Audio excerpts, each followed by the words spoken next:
بسم الله الرحمن الرحيم. الحمد لله الذي أنزل على عبده الكتاب ولم يجعل له عوجا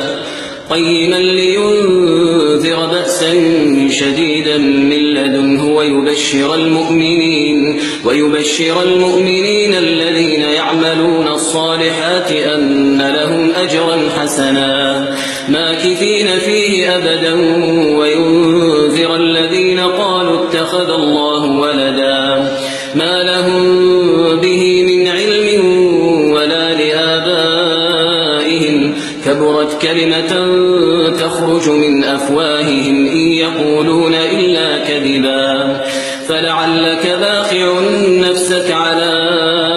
آثارهم إن لم يؤمنوا بهذا الحديث أسفا إنا جعلنا ما على الأرض زينة لها لنبلوهم أيهم أحسن عملا وإنا لجاعلون ما عليها صعيدا جرزا أم حسبت أن أصحاب الكهف والرقيم كانوا من آياتنا عجبا إذ أوى الفتية إلى الكهف فقالوا ربنا آتنا من لدنك رحمة وهيئ لنا من أمرنا رشدا فضربنا على آذانهم في الكهف سنين عددا ثم بعثناهم لنعلم أي الحزبين أحصى لما لبثوا أمدا نحن نقص عليك نبأهم بالحق إنهم فتية آمنوا بربهم وزدناهم هدى وربطنا على قلوبهم إذ قاموا فقالوا ربنا رب السماوات والأرض لن ندعو من دونه إلها لقد قلنا إذا شططا هؤلاء قومنا اتخذوا من دونه آلهة لولا يأتون عليهم بسلطان بين فمن أظلم ممن افترى على الله كذبا وإذ اعتزلتموهم وما يعبدون إلا الله فأووا إلى الكهف ينشر لكم ربكم من رحمته ويهيئ لكم من أمركم مرفقا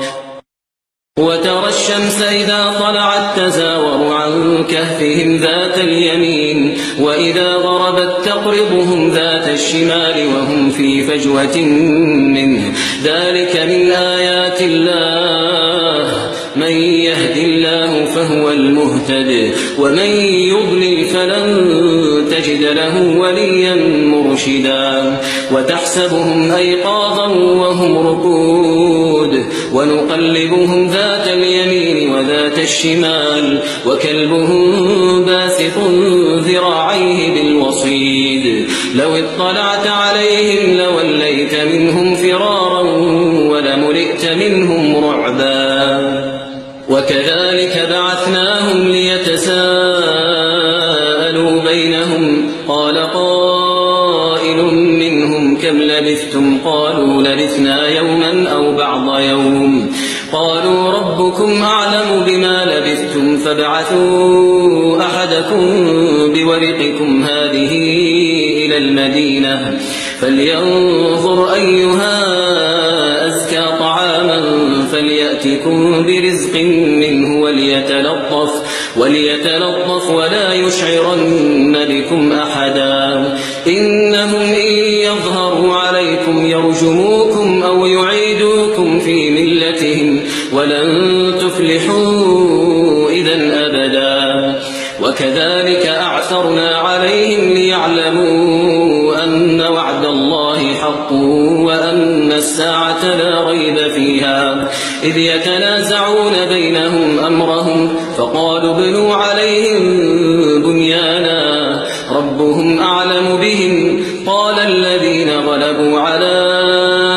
أمرهم لنتخذن عليهم مسجدا سيقولون ثلاثة رابعهم كلبهم ويقولون خمسة سادسهم كلبهم رجما بالغيب ويقولون سبعة وثامنهم كلبهم قل ربي أعلم بعدتهم ما يعلمهم إلا قليل فلا تمار فيهم إلا مراء ظاهرا ولا تستفت فيهم منهم أحدا ولا تقولن لشيء إني فاعل ذلك غدا إلا أن يشاء الله واذكر ربك إذا نسيت وقل عسى أن يهديني ربي لأقرب من هذا رشدا ولبثوا في كهفهم 300 سنين وازدادوا 9 قل الله أعلم بما لبثوا له غيب السماوات والأرض أبصر به وأسمع ما لهم من دونه من ولي ولا يشرك في حكمه أحدا واتل ما أوحي إليك من كتاب ربك لا مبدل لكلماته ولن تجد من دونه ملتحدا واصبر نفسك مع الذين يدعون ربهم بالغداة والعشي يريدون وجهه ولا تعد عيناك عنهم تريد زينة الحياة الدنيا ولا تطع من أغفلنا قلبه عن ذكرنا واتبع هواه وكان أمره فرطا وقل الحق من ربكم فمن شاء فليؤمن ومن شاء فليكفر إنا أعتدنا للظالمين نارا أحاط بهم سرادقها وإن يستغيثوا يغاثوا بماء كالمهل يشوي الوجوه بئس الشراب وساءت مرتفقا إن الذين آمنوا وعملوا الصالحات إنا لا نضيع أجر من أحسن عملا أولئك لهم جنات عدن تجري من تحتهم الأنهار يحلون فيها من أساور من ذهب ويلبسون ثيابا خضرا من سندس واستبرق متكئين فيها على الأرائك نعم الثواب وحسنت مرتفقا واضرب لهم مثلا الرجلين جعلنا لأحدهما جنتين من أعناب وحففناهما بنخل وجعلنا بينهما زرعا كلتا الجنتين آتت أكلها ولم تظلم منه شيئا وفجرنا خلالهما نهرا وكان له ثمر فقال لصاحبه وهو يحاوره أنا أكثر منك مالا وأعز نفرا ودخل جنته وهو ظالم لنفسه قال ما أظن أن تبيد هذه أبدا وما أظن الساعة قائمة ولئن رددت إلى ربي لأجدن خيرا منها منقلبا قال له صاحبه وهو يحاوره أكفرت بالذي خلقك من تراب ثم من نطفة ثم سواك رجلا لكن هو الله ربي ولا أشرك بربي أحدا ولولا إذ دخلت جنتك قلت ما شاء الله لا قوة إلا بالله إن ترني أنا أقل منك مالا وولدا فعسى ربي أن يؤتيني خيرا من جنتك ويرسل عليها حسبانا من السماء فتصبح صعيدا زلقا أو يصبح ماؤها غورا فلن تستطيع له طلبا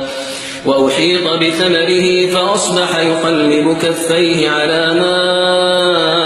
أنفق فيها وهي خاوية على عروشها ويقول يا ليتني لم أشرك بربي أحدا ولم تكن له فئة ينصرونه من دون الله وما كان منتصرا هنالك الولاية لله الحق هو خير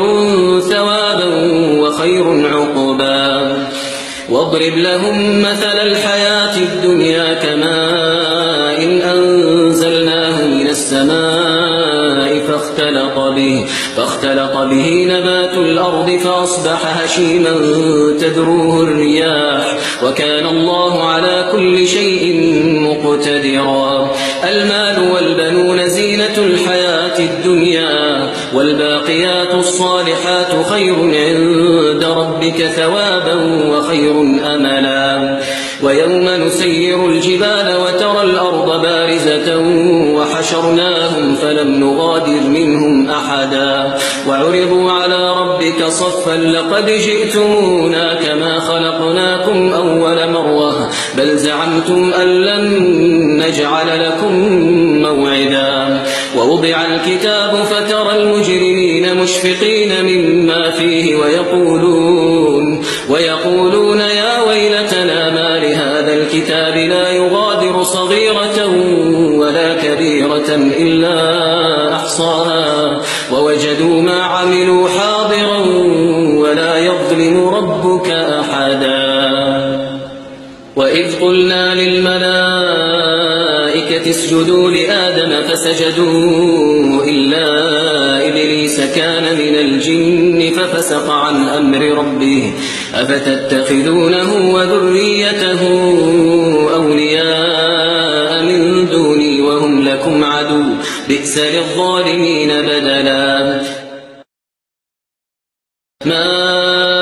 أشهدتهم خلق السماوات والأرض ولا خلق أنفسهم وما كنت متخذ المضلين عضدا ويوم يقول نادوا شركائي الذين زعمتم فدعوهم فلم يستجيبوا لهم وجعلنا بينهم موبقا ورأى المجرمون النار فظنوا أنهم واقعوها ولم يجدوا عنها مصرفا ولقد صرفنا في هذا القرآن للناس من كل مثل وكان الإنسان أكثر شيء جدلا وما منع الناس أن يؤمنوا إذ جاءهم الهدى ويستغفروا ربهم إلا أن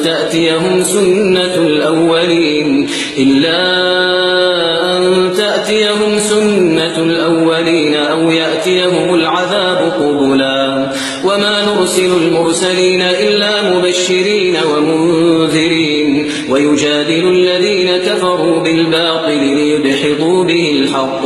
واتخذوا آياتي وما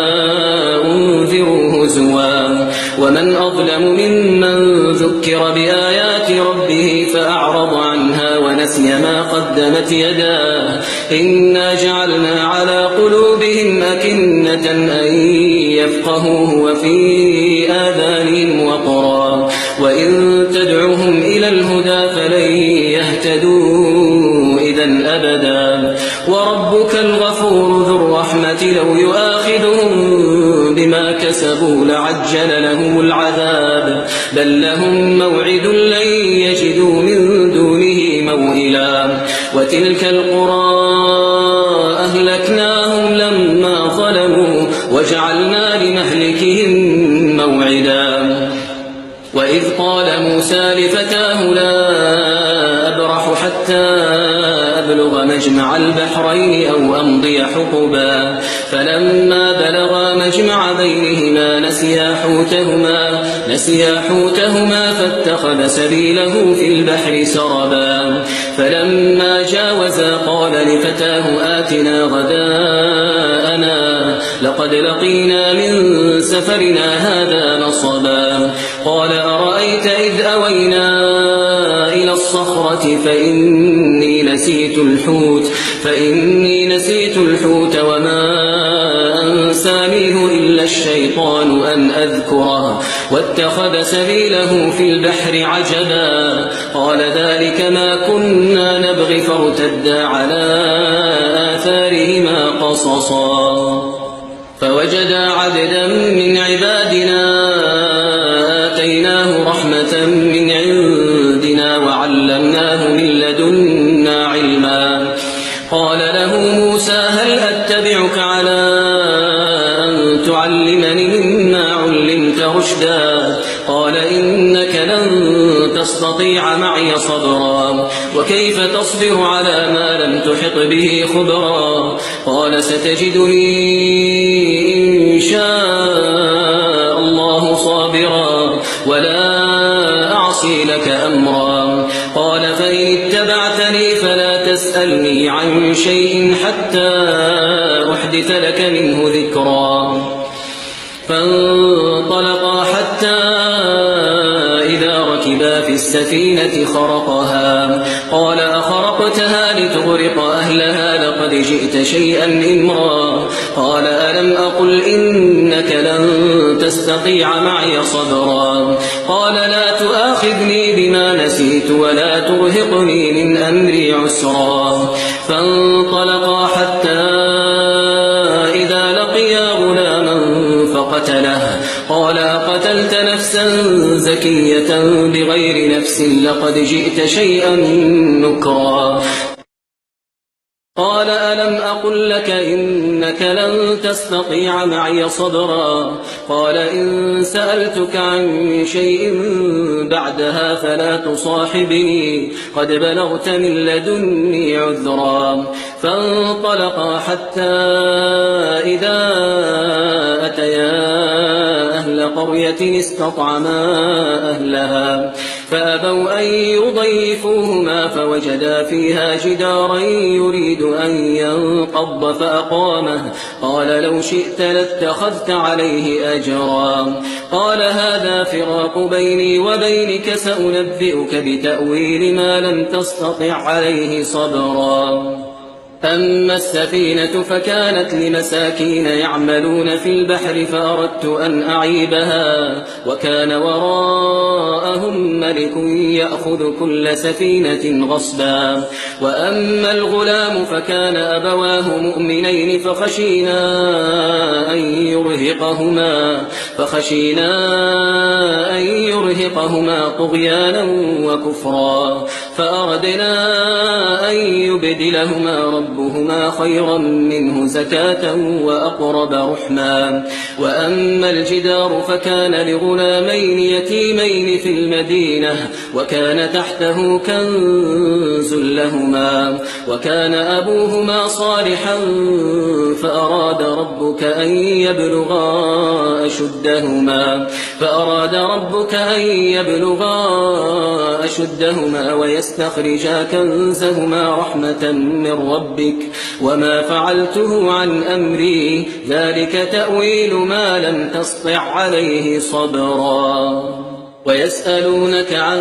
ذي القرنين قل سأتلو عليكم منه ذكرا إنا مكنا له في الأرض وآتيناه من كل شيء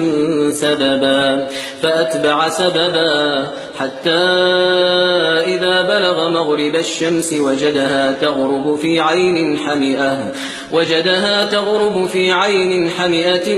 ووجد عندها قوما قلنا يا ذا القرنين إما أن تعذب وإما أن تتخذ فيهم حسنا قال أما من ظلم فسوف نعذبه ثم يرد إلى ربه فيعذبه عذابا نكرا وأما من آمن وعمل صالحا فله جزاء الحسنى وسنقول له من أمرنا يسرا ثم أتبع سببا حتى إذا بلغ مطلع الشمس وجدها تطلع على قوم لم نجعل لهم من دونها سترا كذلك وقد أحطنا بما لديه خبرا ثم أتبع سببا حتى إذا بلغ بين السدين وجد من دونهما قوما لا يكادون يفقهون قولا قالوا يا ذا القرنين إن يأجوج ومأجوج مفسدون في الأرض فهل نجعل لك خرجا على أن تجعل بيننا وبينهم سدا قال ما مكني فيه ربي خير فأعينوني بقوة أجعل بينكم وبينهم ردما آتوني زبر الحديد حتى إذا ساوى بين الصدفين قال انفخوا حتى إذا جعله نارا قال آتوني أفرغ عليه قطرا فما استطاعوا أن يظهروه وما استطاعوا له نقبا قال هذا رحمة من ربي فإذا جاء وعد ربي جعله دكاء وكان وعد ربي حقا وتركنا بعضهم يومئذ يموج في بعض ونفخ في الصور فجمعناهم جمعا وعرضنا جهنم يومئذ للكافرين عرضا الذين كانت أعينهم في غطاء عن ذكري وكانوا لا يستطيعون سمعا أفحسب الذين كفروا أن يتخذوا عبادي من دوني أولياء إنا أعتدنا جهنم للكافرين نزلا قل هل ننبئكم بالأخسرين أعمالا الذين ضل سعيهم في الحياة الدنيا وهم يحسبون أنهم يحسنون صنعا أولئك الذين كفروا بآيات ربهم ولقائه فحبطت أعمالهم فلا نقيم لهم يوم القيامة وزنا ذلك جزاؤهم جهنم بما كفروا واتخذوا آياتي ورسلي هزوا إن الذين آمنوا وعملوا الصالحات كانت لهم جنات الفردوس نزلا خالدين فيها لا يبغون عنها حولا قل لو كان البحر مدادا لكلمات ربي لنفد البحر قبل أن تنفد كلمات ربي ولو جئنا بمثله مددا قل إنما أنا بشر مثلكم يوحى إلي أنما إلهكم إله واحد فمن كان يرجو لقاء ربه فليعمل عملا صالحا ولا يشرك بعبادة ربه أحدا